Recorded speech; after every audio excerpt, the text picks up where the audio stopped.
बच्चों, पिछले वीडियो में हमने आपको गोलीय दर्पण बताया था।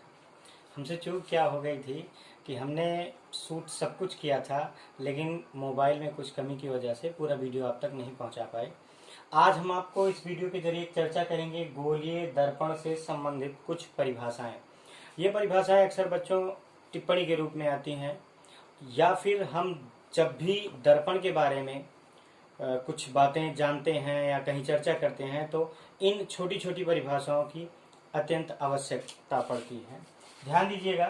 सबसे पहले हम आपको बताएंगे दर्पण का ध्रुव, फिर हम बताएंगे वक्रता केंद्र, फिर हम बताएंगे वक्रता त्रिज्या, फिर हम बात करेंगे मुख्य अक्ष, प्रिंसिपल एक्सिस, मुख्य अक्ष की, फिर मुख्य फोकस, फिर हम बात करेंगे फोकस दूरी। इसके लिए आपको एक दर्पण हम बना रहे हैं, ध्यान दीजिएगा। ये आपका एक अवतल दर्पण है, जिसको हमने पिछले वीडियो में बताया था। हमने इसको Z अवतल दर्पण माना। सबसे पहले हम दर्पण के ध्रुव की चर्चा अगर करें तो दर्पण का एक मध्य बिंदु, ये गोलीय दर्पण के परावर्तक पृष्ठ के मध्य बिंदु को दर्पण का ध्रुव कहते हैं। इसे हम P से प्रदर्शित करते हैं।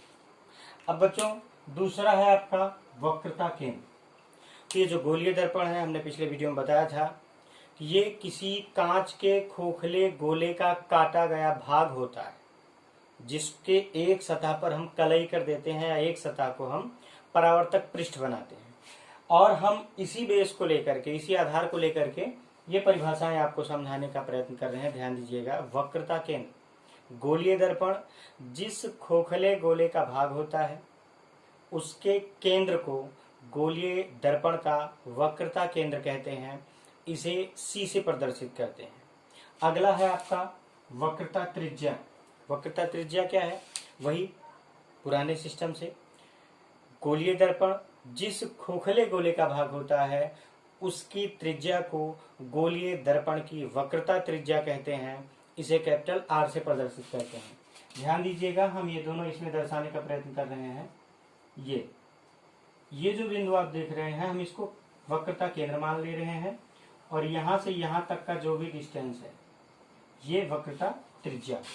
अगला बिंदु है बच्चों मुख्य अक्ष, प्रिंसिपल एक्सिस। इस पर ध्यान दीजिएगा।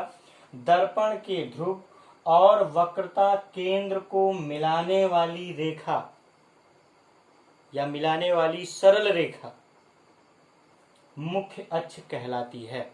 फिर से, दर्पण के ध्रुव और वक्रता केंद्र को मिलाने वाली सरल रेखा दर्पण का मुख्य अक्ष कहलाती है, प्रिंसिपल एक्सिस, मुख्य अक्ष। बच्चों, जो अगला आपका पॉइंट है मुख्य फोकस, इसके लिए ध्यान दीजिएगा।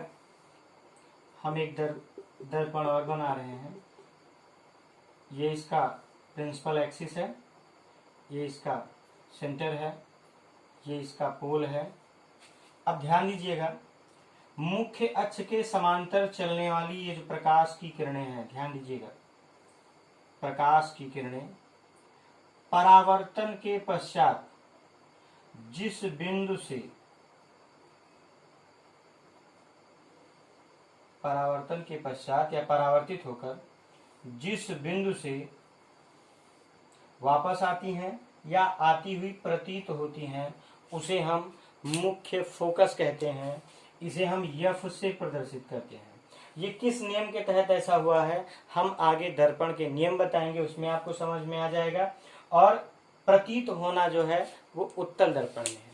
तो बच्चों, आज हमने ये जो फोकस दूरी क्या है, मुख्य फोकस से, दर्पण के ध्रुव से मुख्य फोकस के बीच की जो भी दूरी होती है उसे फोकस दूरी कहते हैं, और इसे हम स्मॉल F से प्रदर्शित करते हैं। इस प्रकार हमने 1 2 3 4 5 6 छोटे छोटे बिंदुओं पर हमने चर्चा किया। इस वीडियो में आप पूरी तरह से पढ़िएगा। जो समझ में नहीं आएगा हम फिर से बताएंगे। बहुत बहुत धन्यवाद।